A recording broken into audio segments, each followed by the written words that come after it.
أعوذ بالله من الشيطان الرجيم. بسم الله الرحمن الرحيم.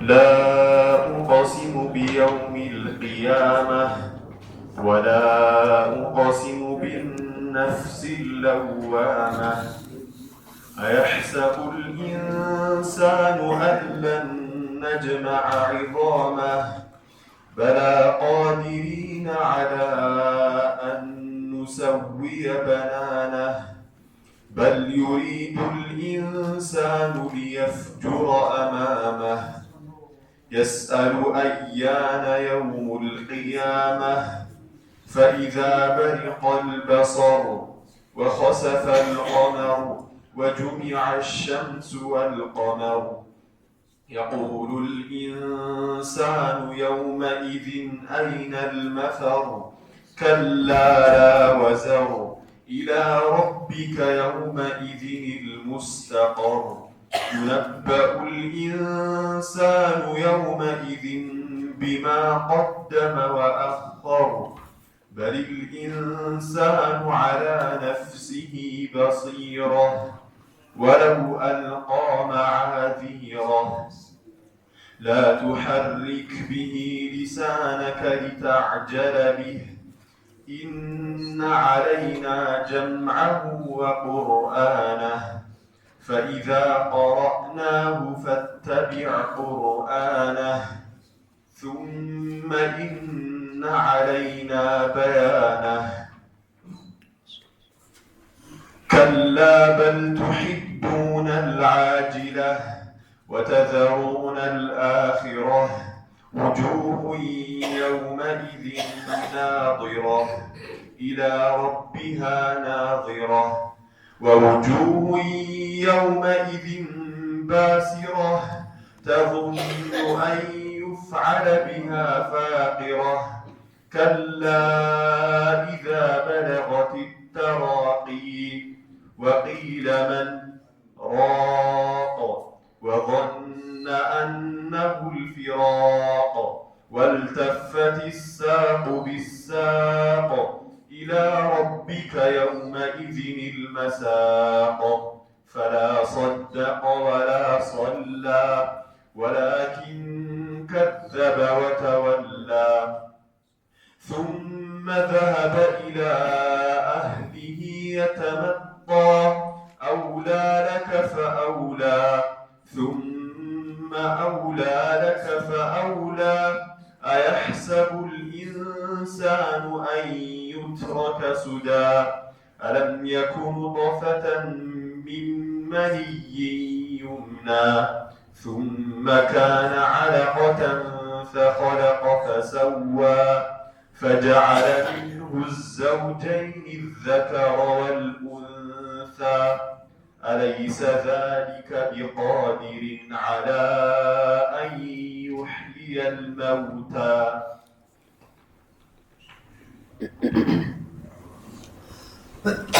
أعوذ بالله السميع العليم من الشيطان الرجيم من همزه ونفخه ونفثه اللهم لا علم لنا إلا ما علمتنا إنك أنت العليم الحكيم وتب علينا إنك أنت التواب الرحيم اللهم اغفر لنا ولوالدينا ولمشايخنا ولجميع المسلمين والمسلمات اللهم اجعل القرآن العظيم ربيع قلوبنا ونور صدورنا وجلاء أحزاننا وذهاب همومنا وغمومنا برحمتك يا أرحم الراحمين اللهم اجعل اجتماعنا هذا اجتماعا مرحوما وتفرقنا من بعده تفرقا معصوما ولا تجعل فينا شقيا ولا محروما برحمتك يا أرحم الراحمين طيب يا سورة القيامة يا مجمريوች አራት አምስት አንቀጾችን ትላንትና አይተን ነበር ዛሬ ደግሞ ከዛ አስከትሎ ያለውን ነው የምናይ የሚሆነው በአላህ ፈቃድ ማለት ነው بل يريد الإنسان ليفجر أمامه يسأل أيان يوم القيامة የሚለውን አያ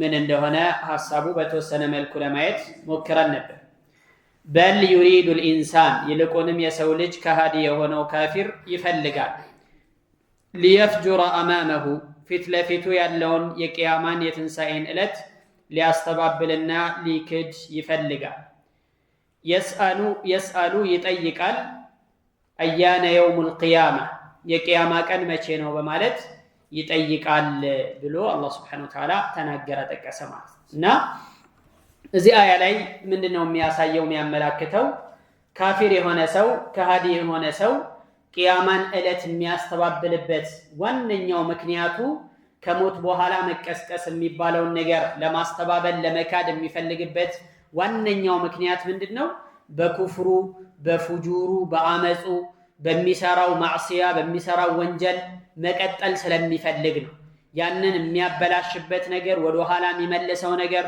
ወንጀሉን እንዳይሰራ የሚያግደውን ነገር መስማትም ስለማይፈልግ ነው بل يريد الإنسان ليفجر أمامه ያለው ያንን يعني ليستمر على كفره وعناده وفجوره በአመጹ ላይ በወንጀሉ ላይ በዛው መዘውተርና መቀጠልን ስለሚፈልግ ነው በአኺራ በሂሳብ የሚያስተባብልበት ምክንያት ይህ ነው كي يبرر لنفسه الاستمرار على الشهوات والمعاصي فيما يستقبل من عمره ወደፊት የቀረችዋንም እድሜ በዛው በወንጀሉ ላይ በአመጹ ላይ መቀጠል ስለሚፈልግ ነው ይህንን يعني መሞት አለ መቀስቀስ አለ አላህ ፊት ለሂሳብ መቆም አለ የሚለውን ነገር ካሰበ ካመነ እውነት ብሎ ከተቀበለ ግን ያለበትን ወንጀልና ያለበትን መንገድ መቀየር የግድ ስለሚለው ይህንን ነገር ላለመተውና ያለውን يعني የማዕሲያ ወንጀልን በመስራት የሚያገኘውን እርካታ ላለማጣት ሲል ነው ይህንን የሚያስተባብለው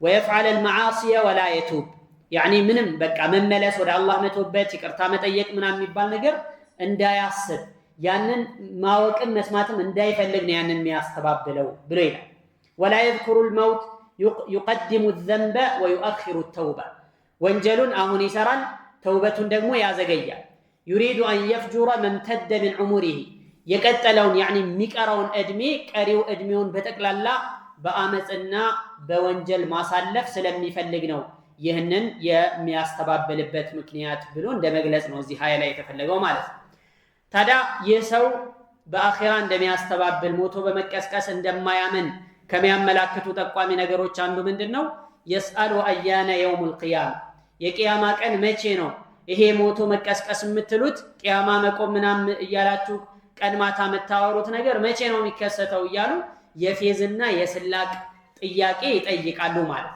መቼ ነው ጊዜው የሚከሰትበት ቀን መቼ ነው طيب እሺ እንደዛ ከሆነ ካለፉ አባቶቻችን ከአያቶቻችን ከቅድመ አያቶቻችን እስቲ አንዱን እንኳን ወደ ህይወት እንዲመለስ አድርግና አሳየን ብለው ነብዩን አለይሂ ሰላቱ ወሰለም ጠይቀዋል እስከዚህ ድረስ ማለት ነው እና ይጠይቃሉ ይሄ የስላቅ የፌዝ የሆነ ጥያቄ ይጠይቃሉ አተአምሩላሂ فلا تستعجلوا አታስቸኩሉት የሚቀር ነገር የለም እናንተ አሁን ይምጣ ዛሬ ካልመጣና ምን ብትሉ ምንም የሚቀየር ነገር የለም መምጣቱ አይቀርም እውነት ይሄ እናንተ ያንን ቀን አለማመናችሁ በዛን ቀን ማስተባበላችሁ የሚቀይረው እውነታ የለም በዛ ምክንያት የሚቀየር እውነታ የለም ويقولون متى هذا الوعد إن كنتم صادقين ይላል ይቀጠሩ መቼ ነው እስቲ እውነተኞች ከሆናችሁ ቁርጥ ያለውን ጊዜ ንገሩን ብለው ይጠይቃሉ ከሃዲያኖች ማለት መቼ ነው ቂያማ ከስንት አመት በኋላ ነው የሚመጣው ይሄው ይመጣል እያላችሁ ስንት ዘመን አለፈ متى هذا الوعد ይቀጠሩ መቼ ነው እውነት ከሆነ እስቲ ንገሩን ይላሉ ቁል በላቸው ለኩም ሚዓዱ يوم የቀን ቀጠሮ አላችሁ አላህ Subhanahu Wa Ta'ala ያስቀመጠው ማይቀየር የሆነ لا تستأخرون عنه ساعة ትንሽም ሰዓት ትንሽም ጊዜ ማትዘገዩበትን ማትፈጥኑበት ማትቀድሙበትን የተወሰነ የተገደበ ሰዓት አለ ብሎ አላህ Subhanahu Wa Ta'ala ምላሹን ሰጣቸው ከዛ በኋላ አስከተለና ቂያማ መቼ ነው ብለው ለሚጠይቁት ጥያቄ ምልክቱን ነገራቸው ወደፊት የሚጠቀሱ ምልክቶች አሉ ወደፊት የሚነገሩ ነገሮች አሉ እነዛን ስታዩ ቂያማ እንደቀረበ እወቁ ወይም ቂያማ ሲቀርብ የሚከሰቱ ነገሮች ቂያማ ሊቆም ሲል የሚከሰቱ ነገሮች እንዲህ ናቸው ብሎ አላህ Subhanahu Wa Ta'ala ተናገረ يعني መቼነቱን ከመንገር ይልቅ የዛኔ የሚከሰቱ ነገሮችን ጠቀሰ ማለት ነው ለምን ليكون ذلك ادعى الى القبول በቃ እናንተ መቼ እንደሆነ ማወቁ ይቀርና በቃ የዛን ቀን ሲመጣ እንደዚህ አይነት ነገሮች ይከሰታሉ እንደዚህ አይነት መጥፎ ከባድ የሆኑ አደጋዎች ይመጣሉ ብሎ አላህ Subhanahu Wa Ta'ala ተናገረ ቀጥሎ ያሉ አያዎች ይህንን ነው የሚያሳዩትና የሚዘረዝሩት ማለት ነው قال الله تبارك وتعالى فإذا برق البصر وخسف القمر وجمع الشمس والقمر فإذا برق البصر አይኖች በዋለሉ ጊዜ وخسف القمر እንደዚሁም ደግሞ ጨረቃ ብርሃኗን ባጣች ጊዜ وجمع الشمس والقمر ፀሐይና ጨረቃም ባንድ በተሰባሰቡ ጊዜ ቂያማ የሚሆነው ያን ጊዜ ነው ብሎ አላህ Subhanahu Wa Ta'ala ተናገረ። ከፈለጋችሁ መቼ እንደሆነ ከፈለጋችሁ ይሄው ሲመጣ እንደዚህ ነው የሚከሰተው። فإذا برق البصر አይኖች ይቃብዛሉ፣ ይዋልላሉ፣ የሚይዙትን የሚጨብጡትን ነገር ያጣሉ። አላህ Subhanahu Wa Ta'ala እንደተናገረው የቂያማ ቀን ሲሆን مهطعين مقنعي رؤوسهم لا يرتد إليهم طرفهم وأفئدتهم هواء إلى ጥሪ ሲስተጋባ ያንን ጥሪ ተከትለው በፍጥነት ነው የሚነጉዱት ከቀብራቸው እንደወጡ ሰዎች። ከዛ مقنعي رؤوسهم يعني ራሳቸውን ቀና አድርገው لا يرتد إليهم طرفهم አይናቸው ወደነሱ የማይመለሱ ነው ፍጥጥ ይላል ማለት ነው። ሱብሃንአላህ የጭንቀቱ የፍርሃቱ በጣም አስፈሪና አስጨናቂ ከመሆኑ የተነሳ ግራ ቀኝ መመልከት የሚባል ነገር የለም። አይን ቃብዞ ነው የሚቀረው ማለት ፍጥጥ ብሎ ነው የሚቀረው እና مهطعين مقنعي رؤوسهم لا يرتد إليهم طرفهم እይታቸው አይናቸው ወደነሱ እንኳን አይመለስም። وأفئدتهم هواء ልቦቻቸው ደግሞ ባዶ ነው የሚሆነው በፍርሃት የተሞላ ምንም يعني አቅላቸው ከነሱ ጋር አይኖርም የዋለሉና የቃበዙ ይሆናሉ ብሎ ነው አላህ Subhanahu Wa Ta'ala የተናገረው። እና እናንተ መቼ ነው ብላችሁ ከመጠየቅ ይልቅ ይህ እውነታ እንዳለ አውቃችሁ ይህ እውነታ እንዳለ ተረድታችሁ ለዛን ጊዜ መዘጋጀት ነው ያለባችሁ በማለት አላህ Subhanahu Wa Ta'ala ተናገረ ማለት ነው። لا يرتد إليهم طرفهم بل ينظرون من الفزع هكذا وهكذا لا يستقر لهم بصر على شيء من شدة الرعب ፍርሃታቸው በጣም ከመጥናቱ የተነሳ አንድ ነገር ላይ እንኳን መርጋት የሚባል ነገር የላቸው። ስለዚህ በዚህ አይነት መልኩ ነው የቂያማ ቀን የሚሆነው የዛን የሚከሰተው ይህ ነው ብሎ አላህ Subhanahu Wa Ta'ala ተናገረ። فإذا برق البصر ማለት ይህ ነው ትርጉሙ ሐሳቡ ማለት ነው። وخسف القمر ማለት ደግሞ أي ذهب ضوءه ብርሃኑ በተወገደ ጊዜ የጨረቃ ብርሃኑ ይወገዳል። يعني ያ ማለት የቂያማ ቀን ሲደርስ የሚከሰተው የጨረቃ ብርሃን መወገድና መጥፋት ዛሬ ዱንያ ላይ የተለመደው አይነት አይደለም። የጨረቃ ግርዶሽ አይነት አይደለም። እዚህ ዱንያ ላይ የሚከሰተው የጨረቃ ግርዶሽ የተወሰነ ሰዓት ይከሰትና ከዛ በኋላ ይስተካከላል ይመለሳል ወደ ነበረበት ማለት ነው። አኺራ ላይ ያለው ግን ለአንዴና ለመጨረሻ ጊዜ ጨረቃ የነበራትን የምታንጸባርቅ የነበረውን ብርሃን ታጣለች።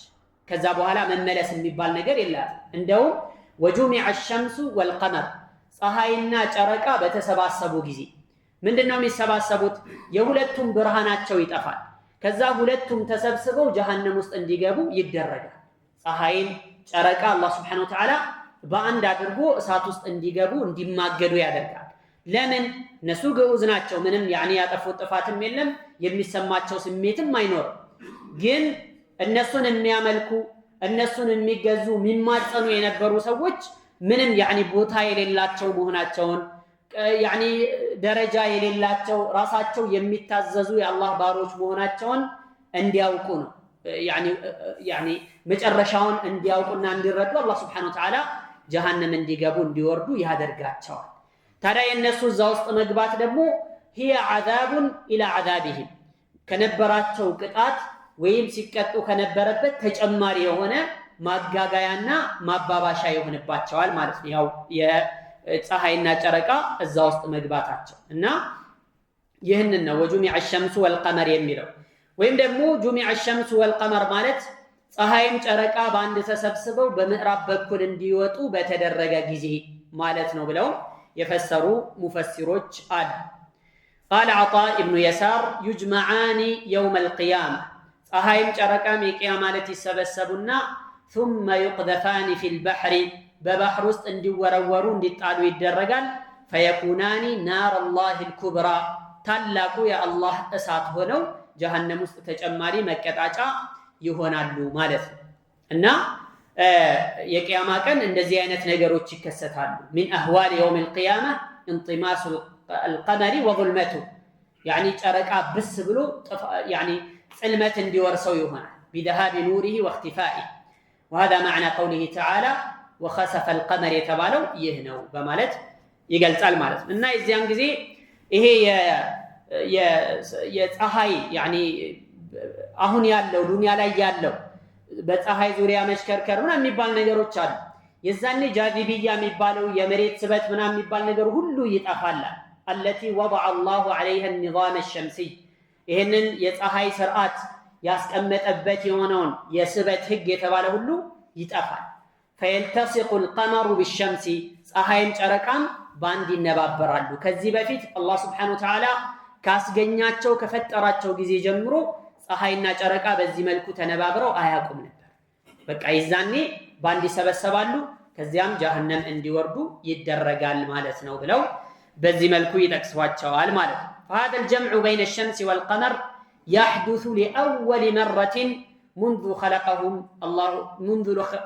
خلقهم الله تعالى الله كفتراቸው ጊዜ ጀምሮ ለመጀመሪያ ጊዜ የሚከሰት ነገር فيخسف القمر وتكور الشمس ثم يقذفان في النار ከዛም እሳት ውስጥ በዚህ አይነት መልኩ ይጣላሉ፣ እሳት ውስጥ ይወረወራሉ ማለት ነው ብለው በዚህ አይነት መልኩ ይተረጉሙታል ማለት ነው።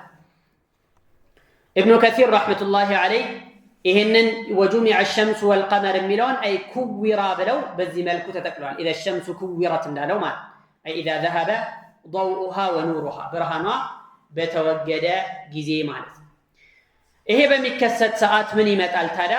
يقول الإنسان يومئذ أين المفر የሰው ልጅ በዚያን ቀን أين المفر መሸሻው ወዴት ነው ብሎ ይጨነቃል።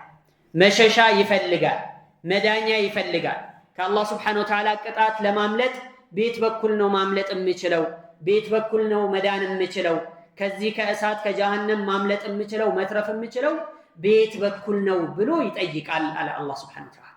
ይሄን የተመለከተ ጊዜ የቂያማ ቀን የተከሰቱ ወይም የሚከሰቱ አደጋዎችን የሚመጡ መከራዎችን ሙሲባዎችን ሲያይ يقول أين المفر ወዴት ነው መሸሻዬ أين الملجأ أو موئل ወዴት ነው መጠጊያዬ ወዴት ነው መዳኛዬ የት ልግባ መሬት ተሰንጥቃ በዋጣችኝ እያለ ይመኛል ማለት ከንቱ ምኞት ማለት አጉል ምኞት ሱብሃንአላህ።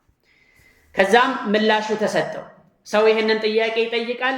ከላ ይጠንቀቅ ይከልከል፣ ላ ወዘራ ምንም አይነት መሸሻ መጠጊያ ማምለጫ የሚባል ነገር የለም በዛን ቀን። ኢላ ረቢከ የውመኢዚን ሙስተቀር ወደ ጌታህ ብቻ ነው ያን ቀን ሙስተቀር መርጊያው መሰባሰቢያው ወደ አላህ ብቻ ነው። ወዴትም ማምለጥ የሚባል ነገር አይታሰብም። ወዴትም መሸሽ የሚባል ነገር ከቶ የሚታሰብ አይደለም እና ይከልከል ከእንደዚህ አይነት እሳቤ ብሎ አላህ Subhanahu Wa Ta'ala ምላሹን ሰጠ። ላ ወዘራ አይ ላ ነጃተ መዳን የሚባል ነገር የለም። መዳኛ የፈለገ ሰው መዳኛውን ነገር ይዞ መሄድ ያለበት እዚህ ዱንያ ላይ እዚህ ሰርቶ እዚህ አከማችቶ አጠራቅሞ ለነገ መዳኛዬ የሚሆነኝን ብሎ ማዘጋጀት የነበረበት ሀገር እዚህ ነው። እዚህ ካላዘጋጀ እዛ ከሄደ በኋላ ምንም እንትን የለም፣ ጊዜው አልቋል ማለት ነው። ጊዜው ካለቀ በኋላ ነው አላህ ምን አለ? ማለኩም ሚን መልጀኢን የውመኢዚን ወማለኩም ሚን ነኪር ለእናንተ በዛን ቀን ምንም አይነት መጠጊያ መዳኛ ማምለጫ የሚባል ነገር የላችሁም። እንደዚሁም ደግሞ ወማለኩም ሚን ነኪር አይ ለይሰ ለኩም መካኑን ተተነከሩነ ፊህ የምትደበቁበት ቦታ የሚባል የላችሁም ብሎ አላህ Subhanahu Wa Ta'ala በሱረት ሹራ ላይ ተናግሯል ማለት። ስለዚህ የዛን ቀን ማምለጫ መዳኛ መሸሻ የሚባል ነገር የለም። የዛኔ መሸሻ የሚያገኘው ሰላም የሚሆነው የሚድነው ማን ነው ሲባል ዛሬ አላህን Subhanahu Wa Ta'ala በትክክል የተገዛ ዛሬ አላህን በትክክል ያመለከ አላህ አድርግ ያለውን ያደረገ ተው ያለውን የተጠነቀቀ እሱን የፈራ በስጋት የኖረ ሰው አላህን እየፈራ እየሰጋ የኖረ ሰው ነገ ሰላም ይሆናል። ሁለቱም ሀገር ላይ ሰላም መሆን የሚባል ነገር የለም። ዱንያ ላይ በቃ ሰላም ከሆነ ያኒ ምንም ሐሳቡን ጥሎ እንደፈለገ የሚሆን ከሆነ አኺራ ላይ ጭንቀት አይለቀውም ማለት ነው። ዱንያ ላይ ከተጨነቀ ግን ዛሬ ላይ ያኒ ነገ ለመዳን ወይም የሚያድነውን ነገር ለመስራት ከታገለ ከተጣጣረ ነገ ሰላም ይሆናል ማለት ነው። ነብዩ አለይሂ ሰላቱ ወሰላም እንደተናገሩት ሰብዓቱን يظلهم الله في ظله يوم لا ظل الا ظله ሰባት አይነት ሰዎች አሉ ነገ ቂያማ ቀን አላህ Subhanahu Wa Ta'ala በአርሽ ጥላ ስር የሚያስቀምጣቸው የሆኑ ሰባት አይነት ሰዎች አሉ። የውመ ላ ظለ ኢላ ظሉ ሰው ሁሉ በተጨነቀ ቀን እነዛ ሰዎች ግን ሰላም ነው የሚሆኑት። እነዚህ 7 አይነት ሰዎች የተባሉት እነዚህ 7 አይነት ስራዎችን የሰሩ ሰዎች ሰላም ይሆናሉ ብለው ነብዩ አለይሂ ሰላቱ ወሰላም ተናግረዋል ማለት ነው። ስለዚህ ከላ ላወዘር ተከልከል፣ ላወዘር መጠጊያ መሻሻ መዳኛ የሚባል ነገር የለም። ኢላ ረቢከ የውመኢዚን አልሙስተቀር መርጊያው ወደ ጌታ ብቻ ነው፣ ወደ አላህ ሱብሓነሁ ወተዓላ ብቻና ብቻ ነው። ሌላ ማምለጫ መሸሻ መዳኛ የሚባል ነገር የለም ተብሎ መልስ ይሰጠዋል ማለት ነው። ታዲያ ሰው ዱንያ ላይ የፈለገውን ያክል ቢኖር የፈለገውን ያክል ደስተኛ ቢሆን የፈለገውን ያክል የደላው ቢሆን እንደዚሁም ቀብር ውስጥ ደግሞ የፈለገውን ያክል ረጅም ጊዜ ቢቆይ መመለሻው ወዴት ነው? المستقر الى ربك ወደ አላህ Subhanahu Wa Ta'ala ነው የሚመለሰው። ዞሮ ዞሮ መሄጃው የት ነው? አላህ Subhanahu Wa Ta'ala ፊት መቅረብ ይሄ አይቀር። فإن مصيره إلى رب العالمين ومستقره بعد الحساب إما إلى الجنة وإما إلى النار ከዛም ከተመረመረ በኋላ ዘላለማዊ መቀመጫና መርጊያው የት ነው? إما إلى جنة جعلنا الله من أهلها الله ከጀነት ባለቤቶች ያደርገንና ወይ ጀነት ነው የሚሆነው አሊያ ደግሞ ጀሃነም ነው የሚሆነው አላህ ይጠብቀንና ማለት መጨረሻው ይሄ ነው። إما إلى جنة وإما إلى النار فلا ملجأ ينتهي إليه الإنسان إلا إلى العذاب أو النعيم በቃ መጨረሻ መርጊያው ወይ ዘላለማዊ ደስታ ነው ወይ ዘላለማዊ ቅጣት ነው የሚሆነው። ከነዚህ ውጭ ሌላ አማራጭ የለም ማለት ነው። وفي يوم القيامة ታዲያ በዚሁ ቀን ينبأ الإنسان يومئذ بما قدم وأخر የሰው ልጅ በዛን ቀን ይነገረዋል። بما قدم وأخر አስቀድሞ የሰራውንም ስራ አዘግይቶ የሰራውንም ስራ ሁሉም የሰራውን ስራ እያንዳንዱ ስራው ይነገረዋል። መነገር ሲባል በምን መልኩ? ዛሬ እየተመዘገበ ያለው ስራ አለ። ዛሬ እለት በእለት ወይም ሰዓት በሰዓት የሚያደርጋቸው የሚናገራቸው እያንዳንዱ ነገር መላእክት ቁጭ ብሎ ይመዘግባል። ከዚያ የቂያማ ቀን ያደረገውን ነገር የሰራውን ነገር የሥራ መዝገቡ በጠቅላላ ይቀርብለታል።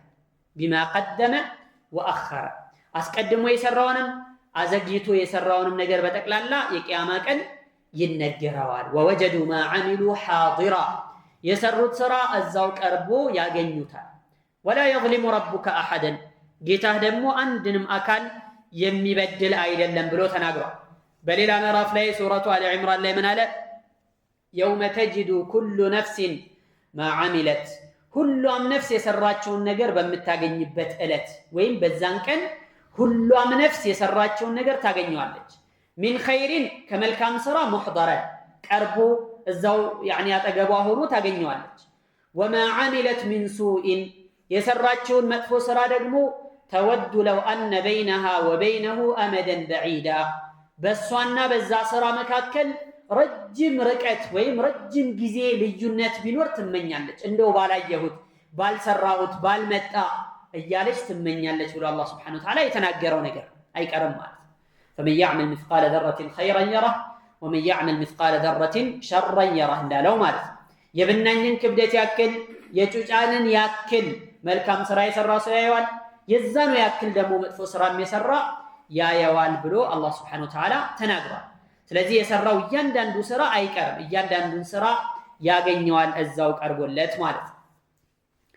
طيب ከዚያ በኋላ አላህ Subhanahu Wa Ta'ala ምን አለ? ينبأ الإنسان يومئذ بما قدم وأخر أي يخبر بجميع أعماله ሁሉንም ስራዎቹ ይነገራል። قديمها وحديثها ፊት ጊዜ የሰራውም ይሁን وحديثها ቅርብ ጊዜ የሰራውም ይሁን ሁሉም ስራው ይነገራል። أولها وآخرها የመጀመሪያውም የመጨረሻውም صغيرها وكبيرها ትንሹንም ትልቁንም ስራው በጠቅላላ መዝገብ ላይ ተደርጎ በመዝገብ ተደርጎ ይነገራል። ይሄን ሰርተሃል እናደርጋል እየተባለ ይነገራል። ታዲያ ይህ ነገር ሲነገረው ጊዜ የሰራው እያንዳንዱ መጥፎ ስራው የሚቀርብለትና በእያንዳንዱ ነገር የሚጠየቅ ከሆነ አይቀርለትም፣ ለቅጣት የታጨ ሰው ነው ማለት ነው። ولذلك يقول النبي عليه الصلاة والسلام من نوقش الحساب عذب أو يهلك يعني حسابون እያንዳንዱ ተበጥሮ የተመረመረ ከሆነ መቀጣቱ አይቀርም፣ ይጠፋል፣ ለጥፋት የታጨ ነው ማለት ነው ብለው ነብዩ አለይሂ ሰላቱ ወሰለም ተናግረዋል። ينبأ الإنسان يومئذ بما قدم وأخر ማለት ይሄ ሁሉም ስራው ይነገረዋል ማለት ነው።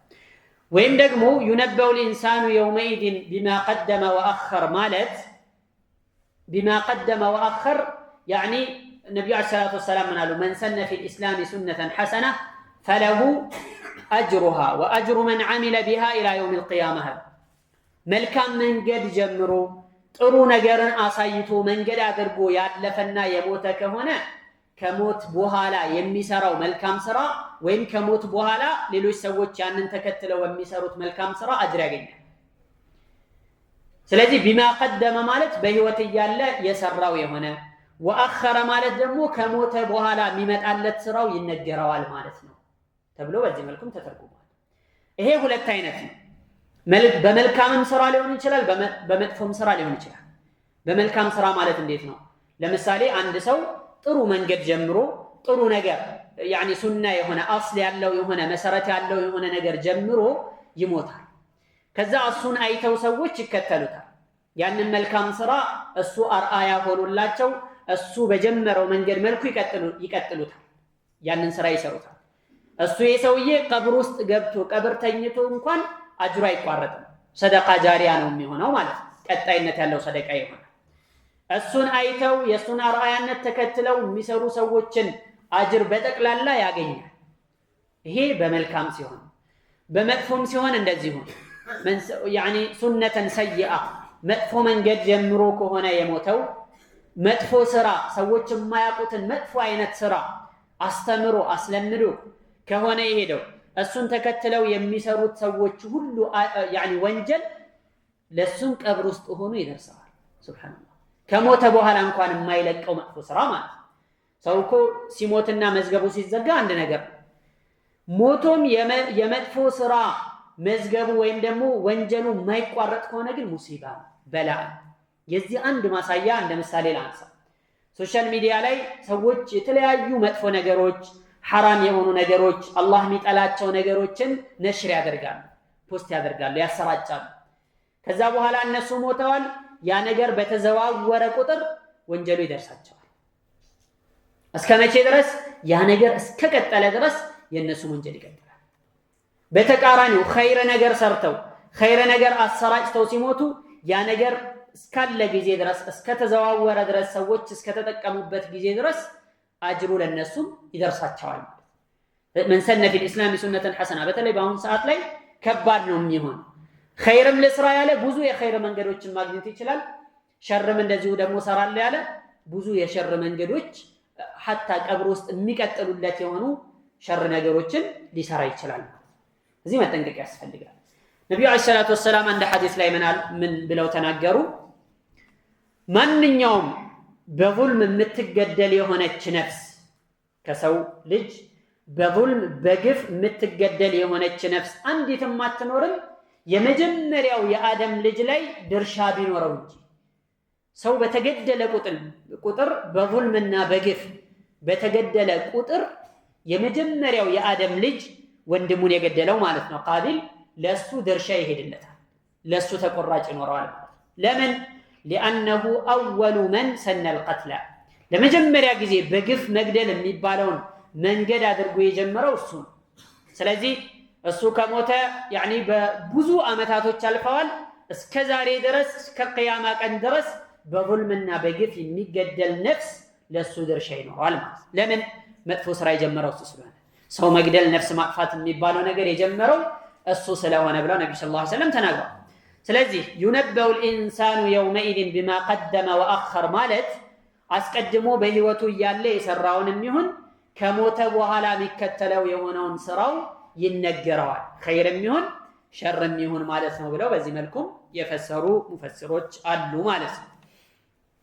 ወይም ደግሞ بما قدم وأخر ማለት ያስቀደመው ዱንያ ላይ የሰራው፣ ወአኸረ ማለት ደግሞ ለአኺራው ያዘገየው የሆነውን መልካም ስራው ወይም ወደ አኺራ ያሳለፈው የሆነ መጥፎ ስራው ይነገረዋል የቂያማ ማለት ነው ብለው በዚህ መልኩም የተረጎሙ አሉ።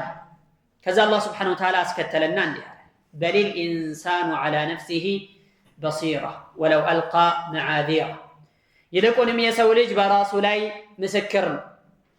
ولو ألقى معاذيره ምክንያቶቹን ቢጥልና ምክንያቶቹን ቢያቀርብም እንኳን በራሱ ላይ ምስክር ነው ብሎ አላህ Subhanahu Wa Ta'ala ተናገረ። ምን ማለት ነው?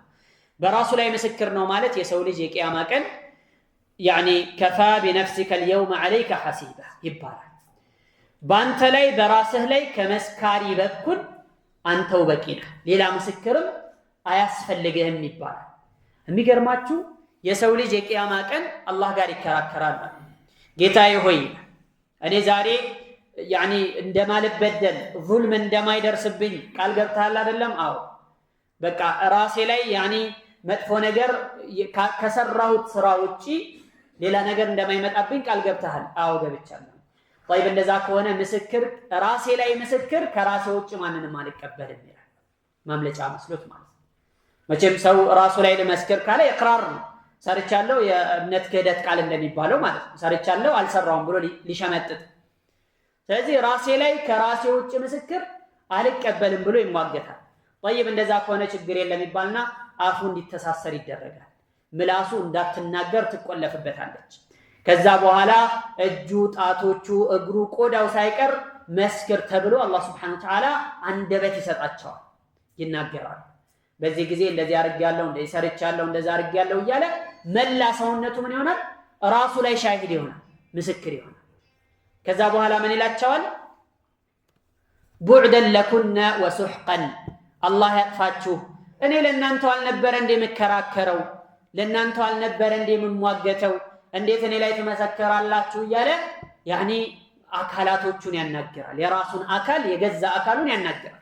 قالوا انطقنا الله الذي انطق كل شيء ሁሉን ነገር እንዲናገረው ያደረገ ጌታ ነው ያናገረን፣ እኛ ምን ማድረግ እንችላለን ብለው ይሉታል። እና በሊል ኢንሳኑ على نفسه بصيرة ማለት ነው። የሰው ልጅ በራሱ ላይ ምስክር ነው፣ አስረጅ ነው። ሌላ ምስክርም እንኳን አያስፈልገው። كفى بنفسك اليوم عليك حسيبا ብሎ አላህ Subhanahu Wa Ta'ala እንደተናገረው ማለት ነው። سمعه وبصره ويداه ورجلاه وجوارحه መስሚያ ጆሮ፣ አይኑ፣ እጆቹ፣ እግሮቹ መላ የሰውነት አካሉ ምስክር ነው። እሱ ላይ መስካሪ ሆነው ይመጣሉ። ሻሂዱን على نفسه በራሱ ላይ ይመሰክራሉ ማለት ነው ተብሎ በዚህ መልኩ ፈተውታል፣ ፈስረውታል ማለት ነው። ወለው አልቃ መዓዚራ ማለት ደግሞ ምክንያቶቹን ቢያቀርብ እንኳን የተለያዩ መከራከሪያዎችን ሊያቀርብ ይችላል። አልሰራውም ይላል ነው የቂያማ يعني قالوا والله ربنا ما كنا مشركين ይላሉ። ዱንያ ላይ ሽርክ ሰርተው በአላህ ላይ አጋርተው የሄዱ ሰዎች የማጋራት ወንጀል ምን ያክል ከባድ እንደሆነ የዛኔ ሲያውቁ ምን ያሉ? والله ربنا ما كنا مشركين ጌታችን ሆይ ባንተው እንምላለን፣ والله ብለን ምለን እንነግራለን። ما كنا مشركين እኛ አጋሪዎች አልነበርንም፣ አላጋራንም፣ በጭራሽ ሽርክ የሚባል ነገር አልሰራንም ብለው ሸመጥጣሉ። አላህ Subhanahu Wa Ta'ala ግን በራሳቸው ላይ ምስክር ራሳቸውን ስላደረገባቸው መካድ አይችሉም፣ ማስተባበልም አይችሉም። ወለው አልቃ መዓዚራ ምክንያታቸውን ቢያቀርቡ ዑዝራቸውን ቢደረድሩ እንኳን ራሳቸው በራሳቸው ላይ ምስክር ናቸው ብሎ አላህ Subhanahu Wa Ta'ala ተናግሯል ማለት ነው። طيب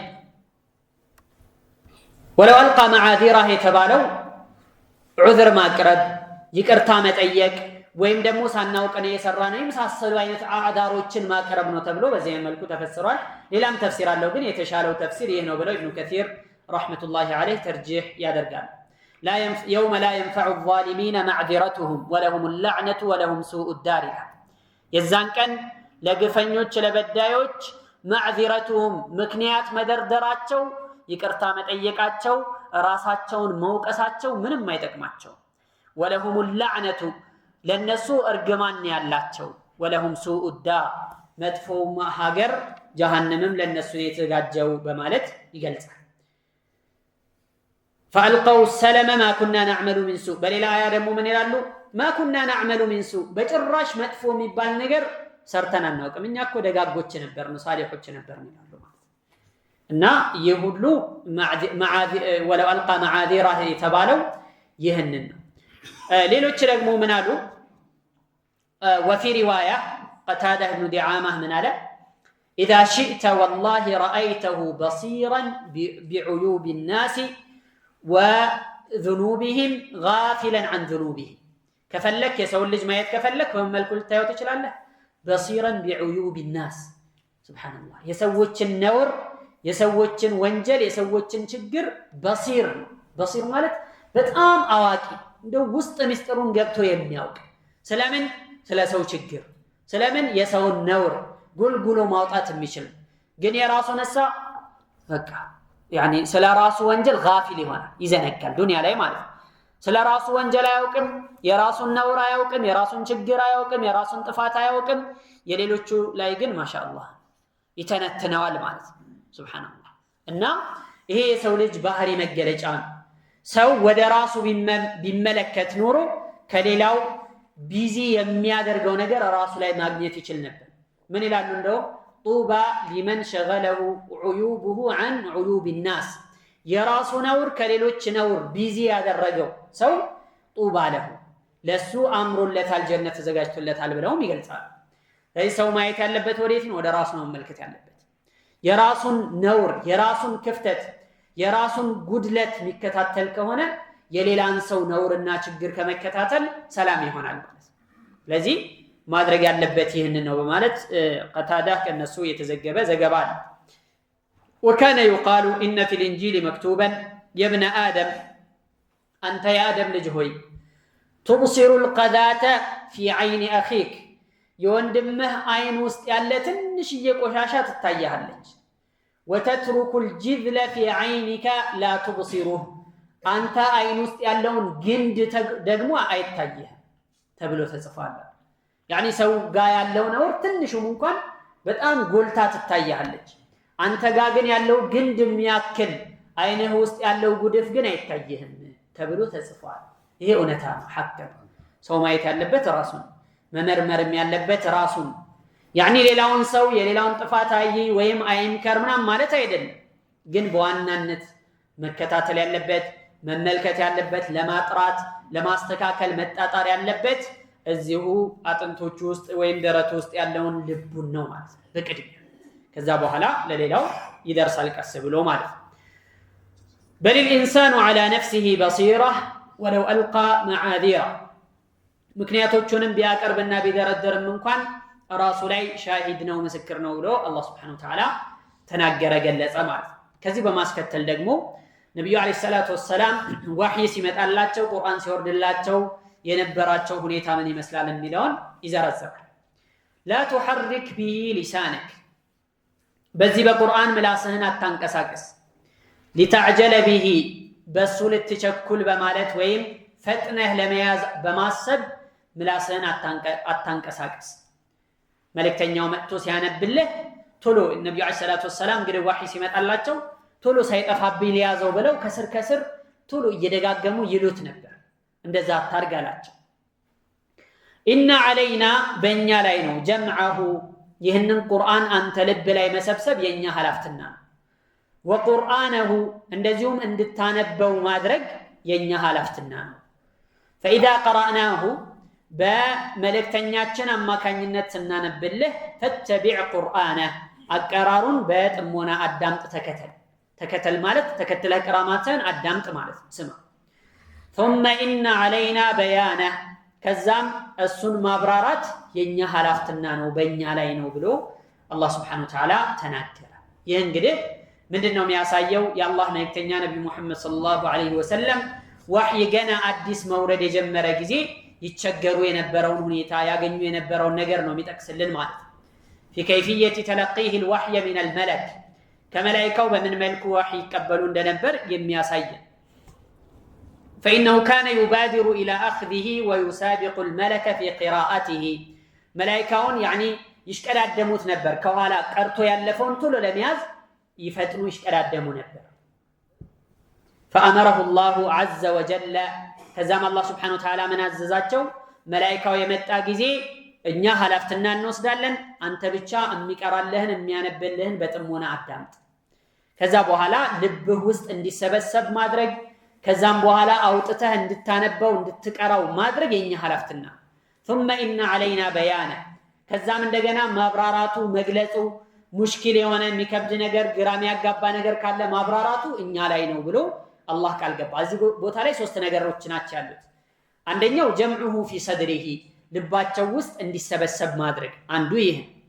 ሁለተኛ እንዲያነቡት ማግራት፣ ከዛ በኋላ እንዲያነቡት እንዲቀሩት ማድረግ። ሶስተኛው ደግሞ ተፍሲሩሁ ወኢዳሁ ማዕና፣ ማብራራትና ሐሳቡን መግለጽ የሚባሉ ሶስት ነገሮችን አላህ Subhanahu Wa Ta'ala ቃል ገባላቸው። ልብህ ላይ እናስቀምጥልሃለን፣ እንድታነበው እናመቻችልሃለን፣ እናረጋሃለን። እንደዚሁም ደግሞ ማብራራቱንም የኛ ስራ ነው ችግር የለውም ብሎ አላህ ቃል ገባ። ላ تحرك به لسانك።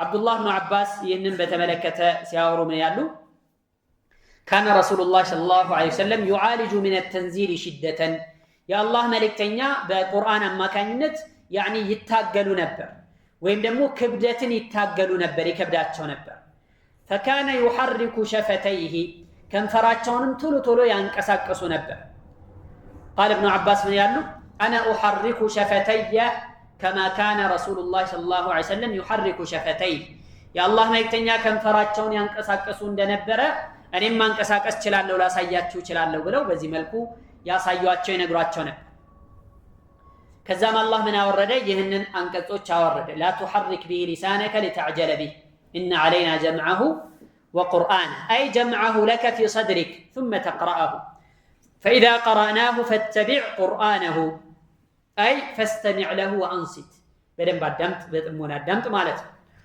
ثم إن علينا بيانه بلو الله قرآننا ورده فكان بعد ذلك كذبوا لا انديت نبر ميا ربوتي الله مكتنيا إذا انطلق جبريل قرأه كما أقرأه جبريل وحينا استلالفو سيهد ልክ እሱ በቀራው መልኩ ነብዩ አለይሂ ሰላቱ ወሰለም ይቀሩት ያስተላልፉት ነበር ልብ በሉ ይሄ የሚወርደው እንግዲህ አንዳንድ ጊዜ በጣም ብዙ አያዎች ብዙ አንቀጾች በአንድ ሰርድ ተደርገው ሊወርዱ ይችላሉ ያን ሁሉ የአላህ መልእክተኛ ያደምጣሉ ከዛ አላህ ልባቸው ላይ እንዲቀመጥ ያደርግላቸዋል ከዛ በኋላ ደግሞ እንደገና ለሰዎች ይቀሩላቸዋል ያነቡላቸዋል ሰዎች ደግሞ ያንን ተቀብለው ይጽፋሉ ይሐፍዛሉ ይሸመድዳሉ ከዛ እነሱ የተማሩትን ደግሞ ለሌሎች ያስተምራሉ በዚህ አይነት መልኩ ነው ቁርአን እየወረደ እየተወራረደ እኛ ጋር የመጣው غضا طريا كما نزل ልክ እንደ መጀመሪያ እንደወረደው ፍሬሽ እንደሆነው ሆኖ ነው ዛሬም ላይ ያለው ቁርአን አላህ Subhanahu Wa Ta'ala በገባው ቃል ኪዳን መሰረት ማለት ነው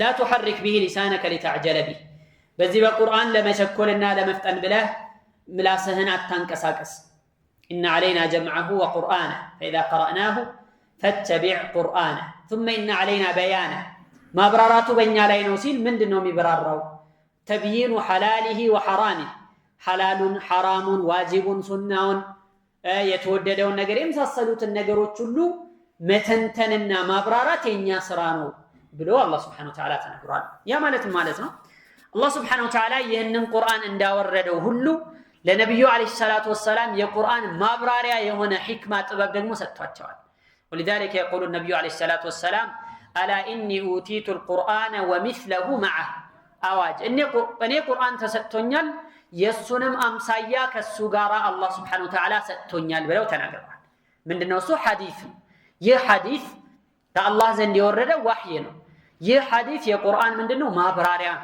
يا قرآن ترجمة يا قرآن من النتون ميتنتنو ميابرارو يا نبي عليه الصلاة والسلام حديث عندنا نسويش ندميلوت يعني إن القرآن متوال قرآن يبقى الحديث يسفلقن من دميلوت هذا إيه قرآن يالله مجمل نجر تكل هنا ملك المبرر وبحديث لمثالي صلاة سجدوا الله سبحانه وتعالى أزوال أنديتنا مستجدوا يتبرر وبحديث زكاة ستوبوا أنديتنا مستتوا بحديث نيتبرر صوموا تبلوال حج أدرجوا يتلاقوا تزازاتو كله بمن دنهم يبرروا متنتنوا تبال بحديث يعني كحديث مبقاقات የሚባል ነገር የለም طيب صلاه سجد ተብሏል ሰውየው ቁርአን ብቻ ነው የሚከተለው ሚለው ሰውዬ ማለት እንዴት አድርገህ ነው የምትሰግደው እንዴት ነው ሩኩዕ የምትወርደው ስጁድ የምትወርደው ስንት ረካዓ ነው የምትሰግደው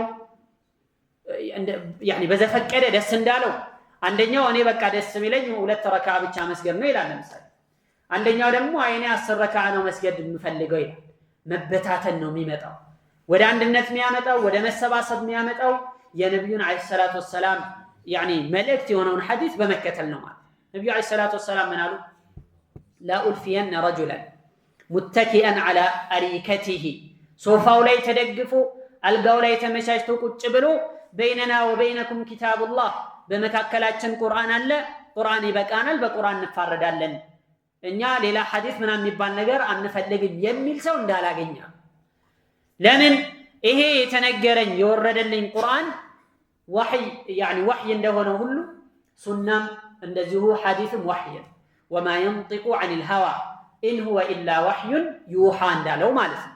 ስለዚህ ይህ ሐዲስ የነብዩ አለይሂ ሰላቱ ወሰላም አስተምህሮ እሳቸው የተናገሩት እሳቸው የሰሩት እሳቸው እውቅና የሰጡት ነገር በጠቅላላ ሐዲስ ይባላል። ይሄ ሐዲስ የቁርአንን ሐሳብ መልእክት የሚያብራራ ولذلك يقول الله تبارك وتعالى هنا ثم إن علينا بيانه ማብራራቱ በእኛ ላይ ነው ብሎ አላህ Subhanahu Wa Ta'ala ቃል የገባው ለዚህ የተብራራው የቁርአን ማብራሪያ የቁርአን መተርጎሚያ ምንድነው ሐዲስ ነው። እዚህ ሐዲስ አያስፈልግም የሚል ሰው ብዙ ነገሮች ነው የሚያጠፋው፣ ብዙ ነገሮች ውስጥ ነው የሚገባው ማለት ነው። ቁርአን ብቻ ይበቃናል የሚለው ይሄ ውጩ ሲታይ መልካም የመሰለ በመርዝ የተለወሰ ወይም በማር የተለወሰ መርዝ ነው ይህ አነጋገር። ቁርአን በቂ ነው። እኛ ቁርአን ከአላህ ዘንድ የወረደ ስለሆነ ምንም ጥርጥር የለውም በቃ አላህ ጠብቀዋለሁ ብሏል። ስለዚህ የተጠበቀ ነገር ስለሆነ እሱን ብንከተል ይበቃናል። ሐዲስ ሲባል ከብዙ ሰዎች የተላለፈ ቡኻሪ ለምሳሌ ደስ ያለውን ነገር ጽፎ ቢሆንስ ይላል ሱብሃንአላህ። ቡኻሪ ደስ ያለውን ነገር እኮ አይደለም የሚጽፈው፣ ያንን ለመጻፍ በጣም ብዙ ነገር ለፍቶ ሰዎችን አበጥረው አጣርተው ማን ነው እውነተኛ ማን ነው ትክክል የሚናገረው ዲኑን የሚጠብቀው ማን ነው የሚል እንትቃ አድርገው መርጠው ሰነዱ ላይ ማን ከማን ይዞ ነው ማን ከማን አውርቶ ነው የሚለው ተጣርቶ ተበጥሮ የመጣ ወሬ ነው የሚያወሩት የሚናገሩት ሐዲስ በዚህ አይነት መልኩ የመጣ። አንዳንዶቹ ደግሞ ምን ሊያደርጉ ይፈልጋሉ? ሐዲስ ላይ የተነገረውና ቁርአን ላይ የተነገረው ለማጋጨት ይፈልጋሉ፣ እርስ በርስ ለማላተም ይፈልጋሉ። ይህ ካለማወቅ የተነሳ ከጀህልና የመጣ ነው። መቼም ጀህልና ብዙ አይነት ነው፣ መልከ ብዙ ነው፣ ዘርፈ ብዙ ነው። የተወሰነ የቁርአን አያዎችን ያውቃል፣ ከዛ ሶሒህ ሐዲስ ቡኻሪ ላይ የተወራው ይመጣለታል። ይሄ ከቁርአን የቁርአኑን ልከተል ወይስ ቡኻሪን ልከተል የቱን ልከተል ብሎ የሚጋጭ መሆኑን ለማምጣት ይሞክራል ማለት ነው። ይሄ ከጀህልና ከመሃይምነት ካላዋቂነት የተነሳ ነው። እንደዚህ አይነት ፊክራዎች እንደዚህ አይነት አስተሳሰቦች ቀላል መስለው ወጣቱ ዘንድ በስፋት የሚሰራጩ የሆኑ በጣም መርዛማ የሆኑ አስተሳሰቦች ናቸው። ሐቂቃ እንደዚህ አይነት አስተሳሰቦች የዲንን መሰረት ሸርሽረው ሙሉን ለማፍረስ የመጡ የሆኑ መጥፎ አስተሳሰቦች ናቸው። ቅድም እንዳልነው ቁርአን ብቻ ነው የምከተለው ካለ 5 ወቅት ሶላት የሚባል ነገር የለም ማለት ነው። ጾም ረመዳን በዚህ አይነት መልኩ ይሄንን ተከልክላችሁ ጾሙ የሚባል ነገር የለም ማለት ነው። የሸሪዓ ማብራሪያ ወይም ህግጋት የሚባሉት ነገሮች ሁሉ ከስር መሰረታቸው ተንደው እንዲወድቁ ነው የሚፈለገው ማለት ነው። በጣም መርዛማ የሆነ መጥፎ አስተሳሰብ ነው። ይህንን ልንጠነቀቅና ልናስጠነቅቅ ግድ ይለናል። አላህ Subhanahu Wa Ta'ala ከእንደዚህ አይነት አስተሳሰቦች ይጠብቀን ነው።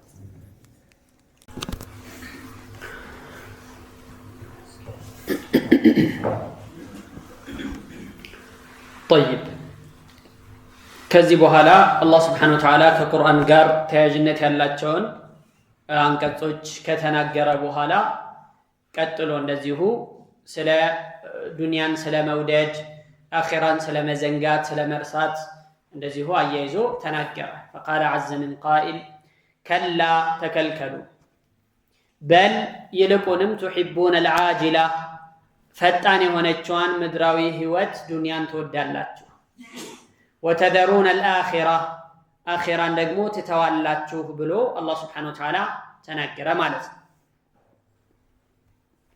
تحبون العاجلة وتذرون الآخرة የሚለውን በያም ተቀርቷል ሁለቱም ላይ كلا بل يحبون العاجلة ويذرون الآخرة ተብሎ በዚህ መልኩ ተቀርቷል ማለት كلا ማለት ليس الأمر كما زعمتم أيها المكذبون እናንተ በአኺራ አስተባባዮች ሆይ ጉዳዩ ነገሩ እናንተ እንደምትሞግቱት አይደለምና ከእንደዚህ አይነት አመለካከት ተቆጠቡ ተከልከሉ ማለት ነው። ምን ብለው ነው የሚያስቡት እነሱ? لا بعث ولا حساب ከሞት በኋላ መቀስቀስ የለም መመርመር የለም ምንዳ መሰጠት የሚባል ነገር የለም። አንዴ ከሞቱ በኋላ ወደ ህይወት መመለስ ዳግም መመለስ የሚባል ነገር የለም ብለው ነበር እና ከዚህ ሐሳባችሁ ተቆጠቡ። በል تحبون العاجلة ይልቁንም ፈጣን የሆነችዋን ምድራዊ ህይወት ትወዳላችሁ አለ።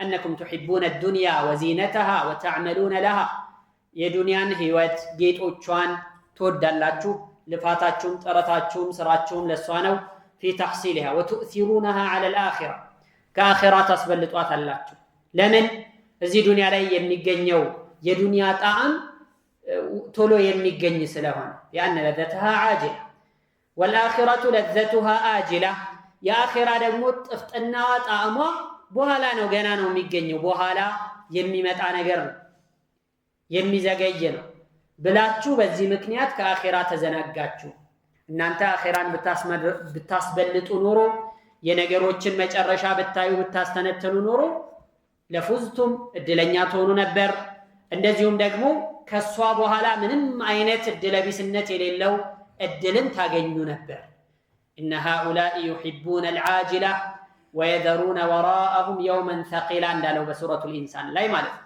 እነዚያ ሰዎች يحبون العاجلة ፈጣኒቱን የምድራዊ ቶሎ ምትገኝ የሆነቿን ነገር ይወዳሉ ويذرون وراءهم ከኋላቸው ደግሞ ይተዋሉ يوما ثقيلا ከባድ የሆነውን ቀን ወደ ኋላ አርገው ይጥሉታል ወይም ደግሞ ከፊት ለፊታቸው የሚመጣውን ከባድ የሆነን ቀን ይተውታል ማለት ነው ብለን ይሄንን ከዚህ በፊትም አይተናል ማለት ነው طيب وجوه يومئذ ناظرة إلى ربها ناظرة ፊቶች የተወሰኑ ፊቶች يومئذ በዚያን ዕለት ናዚረቱን አብሪዎች ናቸው ውቦች ናቸው የተዋቡ ያማሩ የሚያንጸባርቁ ናቸው ኢላ ረቢሃ ናዚረቱን ወደ ጌታቸውም ተመልካቾች ናቸው ብሎ አላህ Subhanahu Wa Ta'ala ተናገረ እንግዲህ የቂያማ ቀን ሰዎች ለሁለት ነው የሚከፈሉት አብራሩን ወፉጃር የተወሰኑት እድለኞች አሉ ሌሎች ደግሞ አመፀኞች አሉ መልካሞችና አመፀኞች አሉ አው ሱዓዳ ወአሽቂያ ወይም እድለኞችና እድለቢሶች አሉ የተወሰኑት ፈሪቁን ፊል ጀነቲ ወፈሪቁን ፊስ ሰዒር የተወሰኑት ጀነት ውስጥ ገብተው ይቀማጠላሉ ሌሎች ደግሞ ጀሃነም ውስጥ ገብተው ይቃጠላሉ ማለት ነው ሱብሃንአላህ ፈሪቁን ፊል ጀነቲ ወፈሪቁን ፊስ ሰዒር ويوم تقوم الساعة يومئذ يتفرقون ዛሬ ዱንያ ላይ መልካሙም መጥፎም ባንድ ተቀላቅሎ የሚኖረው ሁሉ የቂያማ ቀን ሲሆን ይለያያል يتفرقون ለብቻ ለብቻ ይሆናል ወምታዙል የውመ አዩሀል ሙጅሪሙን ይባላል እናንተ አመፀኞች ሆይ ዛሬ ተለዩ ለብቻችሁ ሁኑ ተብለው ይታዛሉ ከሙእሚኖች ጋር ተቀላቅለው ሷሊሁን ጣሊሁን መልካሙም መጥፎም ባንድ ነበር ዱንያ ላይ ያለው አኺራ ላይ ሲሆን ግን ይለያያል ለብቻ ለብቻ ይሆናል እና የተወሰኑ ሰዎች ፊታቸው ምን ይሆናል ናዚረቱን ውብ ይሆናል ሙሽሪቀቱን የሚያብረቀርቅ የሚያንጸባርቅ ይሆናል ሐሰነቱን ሙዲአ من بشاشة السرور وأثر النعيم ካገኙት ጸጋ የጸጋው ውጤትና የደስታቸው መገለጫ የሆነው ፊታቸው ያንጸባርቃል ያብረቀርቃል እነዚህ እድለኞቹ ናቸው እነዚህ አህሉ ሰዓዳ እድለኛ የሆኑት የጀነት የሆኑት አላህ መልካም ነገር የዋለላቸው የሆኑ ሰዎች ናቸው تعرف في وجوههم نظرة النعيم ፊታቸው ላይ የጸጋን ፍካት ትመለከታለህ ታያለህ ብሎ አላህ Subhanahu Wa Ta'ala የተናገራላቸው የሆኑ ሰዎች ናቸው ከሚያገኙት ነገሮች መካከል ጀነት ውስጥ ገብተው ከሚቀማጠሉበት ነገር መካከል እጅግ በጣም ከፍተኛው ደስ የሚለው የሱን ያክል ኒዕማ ምንም ከሱ ጋር አቻ የማይሆነው ምንድነው የጌታቸውን ፊት ማየት ነው አላህን Subhanahu Wa Ta'ala መመልከት ነው للذين احسنوا الحسنى وزياده ለነዛ መልካም ለሰሩ ሰዎች ጀነት አለችላቸው ወዚያዳ ተጨማሪም ነገር አለላቸው ምንድነው ያ ተጨማሪ ነገር የአላህን Subhanahu Wa Ta'ala ፊት ማየት ነው ተብሎ ተነግሯል ማለት ነው በሐዲስ ላይ ቡኻሪና ሙስሊም በዘገቡት ከአቡ ሰዒድ አልኹድሪ ከአቡ ሁረይራ ከሌሎችም የሆኑ ሰዎች ምን ብለው ጠየቁ ያ ረሱላህ አሏቸው የአላህ መልእክተኛ ሆይ هل نرى ربنا ለመሆኑ የቂያማ ዕለት ጌታችንን እናየዋለን እንዴ يوم القيامه ብለው ጠየቋቸው قال النبي عليه الصلاه والسلام هل تضارون في رؤيه الشمس والقمر ለመሆኑ ዛሬ ዱንያ ላይ ፀሐይና ጨረቃን ለማየት ያኒ ትጎዳዳላችሁ አንዱ ሌላውን ይጎዳል መገፋፋት መጣበብ ምን የሚባል ነገር አለ ወይስ የለውም አሏቸው قلنا لا አይ ፀሐይን ለማየት ምንም መገፋፋት አያስፈልግም ጨረቃንም ለመመልከት ያኒ ቦታ ያስከብኝ ጠበበኝ ምን የሚባል ነገር የለም ሁሉም ሰው ባለበት ሆኖ ፀሐይን ጨረቃን ማየት ይችላል قال يعني فإنكم لا تضارون في رؤية ربكم يومئذ ያን ዕለት ጌታችሁን ለማየት ምንም መገፋፋት መጎዳዳት የሚባል ነገር የለም፣ መበዳደል የሚባል ነገር የለም። ከማ ላ ቱዳሩነ ፊ ሩእየቲሂማ ፀሐይና ጨረቃን ለማየት እንደማትቸገሩት አላህም ሱብሓነሁ ወተዓላ በዛ መልክ ሳትቸገሩ ትመለከቱታላችሁ ታዩታላችሁ ብለው ተናግረዋል። ይሄው ሐዲስ ራሱ በሌላ ዘገባ ላይ ሲመጣ ጀሪር ኢብኑ አብዱላህ በጀሪ በዘገቡት ዘገባ ማለት ነው ኩና ጁሉሰን ዐንደ ነቢይ ሰለላሁ ዐለይሂ ወሰለም የአላህ መልእክተኛ አጠገብ ቁጭ ብለን ነበር አለ። ኢዝ ነዘረ ኢለል ቀመሪ ለይለተል በድሪ ሙሉ ክብ ጨረቃ የምትሆንበት የ14 ቀን ጨረቃ ክብ ናት። ሙልት ብላ ብርሃኗ በደንብ የሚታይ በደንብ የምታንጸባርቅ እንደዚሁም የማትጠፋ ናት የ14ኛ ቀን ጨረቃ። አዩና ያንን ምን አሉ? የአላህ መልእክተኛ እንግዲህ ከሚያዩት ነገር በዙሪያቸው ካለው ነገር ለሰሐቦቹ ዒልም ይሰጧቸው ነበር። ተፈኩር እንዲያደርጉ እንዲያስተነትኑ ያስተምሯቸው ነበር። ጨረቃውን አዩና ተመለከቱና ምን አሉ? ኢነኩም ሰተረውነ ረበኩም ከማ ተረውነ ሃዘል ቀመር ይህንን ጨረቃ እንደምታዩት ሁሉ ነገ የቂያማ ቀን ጌታችሁን ትመለከቱታላችሁ ታዩታላችሁ አሉ። ላ ቱዳሙነ ፊ ሩእየቲሂ እርስ በርስ ያኒ ላ የንضሙ ባዕዱኩም ኢላ ባዕድ አንዱ ወደ ሌላው ሳይጠጋ አንዱ ወደ ሌላው ሳይለጠፍ ያኒ አንዱ ሌላውን ሳይገፋው ዘና ብላችሁ ትመለከታላችሁ ጌታችሁን። ባይሆን ምን ካረጋችሁ ነው? ፈኢን ኢስተጣዕቱም ከቻላችሁ ነው። ይሄን ከቻላችሁ የምታዩት ከቻላችሁ ነው። አላ ትግለቡ ላለመሸነፍ ከቻላችሁ አላ ሰላትን ቀብለ ጡሉዕ ሸምሲ ወሰላትን ቀብለ ጉሩብ ሸምስ ፈፍዐል ፀሐይ ከመውጣቷ በፊት ሰላት መስገድ ላይ ማትሸነፉ ከሆነ እንቅልፍ ማይደፋችሁ ከሆነ እንቅልፍ ማያስቸግራችሁ ከሆነ እንቅልፋችሁን ትታችሁ ተነስታችሁ ሰላት መስገድ ፀሐይ ከመውጣቱ በፊት መስገድ የምትችሉ ከሆነ ፀሐይ ከመግባቱ በፊት በስራ ቢዚ ሳትሆኑ ከዚህ ሰላት ምንም ነገር ቢዚ ሳያደርጋችሁ ለሰላቱ ቅድሚያ ሰጥታችሁ ፀሐይ ከመግባቷ በፊት መስገድ የምትችሉ ከሆነ አድርጉ። ይሄ ላይ ማትሸነፉ ከሆነ ሰላት ላይ የምትበረቱ ከሆነ ጌታችሁን ታዩታላችሁ ትመለከታላችሁ ብለው ነብዩ አለይሂ ሰላቱ ወሰላም ተናገሩ ማለት። ስለዚህ ኢላ ረቢሃ ናዚራ ማለት ይሄ ነው ማለት ወደ ጌታቸው ተመልካቾች ናቸው። ጌታቸውን ያዩታል ይመለከቱታል ማለት። አንዳንዶች ምን አሉ? ሙዕተዚላዎች አይ የቂያማ ቀን አላህ ሱብሓነሁ ወተዓላ አይታይም ብለው ይንካራሉ። አላህ አይታይም ለምን? አላህማ ከታየ ከሆነ ነገር ጋር ሊመሳሰልብን አይደለ እንዴ? ስለዚህ አይታይም ብለን ኢንካር እናደርጋለን ብለዋል። እንደዚህ አይነት በግልጽ የመጣውን የቁርአን አያ ደግሞ ትርጉሙን ይቀይሩታል። ኢላ ረቢሃ ማለት ኢላ ኒዕመቲ ረቢሃ ናዚራ ማለት ነው። የጌታዋን ጸጋ ትመለከታለች ማለት ነው ብለው ትርጉሙን ያዛቡታል ማለት ነው። እያችሁ አንድ ሰው የሆነ አስተሳሰብ አእምሮ ውስጥ ካስገባ መጥፎ ነው። ግልጽ የሆነውን የቁርአንም የሐዲስን መልእክት ያጣምመዋል። ለምን? ከሱ አቋም ጋር ከሱ አመለካከት ጋር እንዲስማማለት ማለት ነው። ይሄ ኸጢር አደገኛ የሆነ መንገድ። ስለዚህ የቂያማ ቀን ሙእሚኖች አላህን ሱብሓነሁ ወተዓላ ያዩታል ይመለከቱታል። ኢማሙ ሻፊዒ ምን አሉ? ከላ ኢነሁም ዐን ረቢሂም የውመኢዝን ለመሕጁቡን የሚለውን አያ ሲናገሩ ምን አሉ? ኩፋሮች የቂያማ ቀን ከጌታቸው የተጋረዱ ናቸው አላህን አያዩትም ብሎ ሲናገር በተዘዋዋሪ መንገድ ምን እንረዳለን? ሙእሚኖች ግን ያዩታል ማለት ነው የሚለውን በተዘዋዋሪ መረዳት እንችላለን። ያን የተዘዋዋሪ የተረዳነውን ደግሞ በእንደዚህ አይነት ግልጽ የሆኑ የቁርአን አያዎችም ደግሞ ያኒ ግልጽ ሆኖ እናገኘዋለን ማለት ነው። ኢላ ረቢሃ ናዚረቱን ወደ ጌታዋ ተመልካች ናት ብለው በዚህ መልኩ ያኒ ኢላ ረቢሃ ናዚረቱን ብሎ አላህ ሱብሓነሁ ወተዓላ ገለጸ ማለት ነው። ስለዚህ የሚሻለው ምንድነው? የቂያማ ቀን አላህን ሱብሓነሁ ወተዓላ ማየት ከኒዕማዎች ሁሉ ከጸጋዎች ሁሉ ከፍ ያለ ስለሆነ ከኒዕማዎች ሁሉ ትልቁ ኒዕማ ስለሆነ ያንን ኒዕማ ለማግኘት ያንን ጸጋ ለማግኘት መልፋት ነው የሚያስፈልገው፣ መጣጣር ነው የሚያስፈልገው ማለት ነው። ኢዛ ደኸለ አህሉል ጀነቲ አልጀና የጀነት ሰዎች ጀነት ከገቡ በኋላ የቁሉ አላሁ ተዓላ አላህ እንዲህ ይላቸዋል፣ ቱሪዱነ ሸይአን አዚዱኩም የምትፈልጉት ነገር አለ መጨመርላችሁ ይላቸዋል። ከዛ ምን ብለው ይመልሳሉ? ፈየቁሉን አለም ቱበይድ ውጁሀና ጌታችን ሆይ ፊታችን በብርሃን የተሞላ እንዲሆን አላደረክልንም? አለም ትድኺልና አልጀና ጀነት እንድንገባ አላደረከንምን?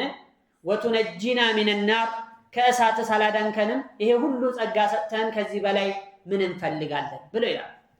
ይህን ጊዜ ፈየክሽፉል ሒጃብ አላህ ሱብሓነሁ ወተዓላ ግርዶሹን ያነሳላቸውና ያዩታል።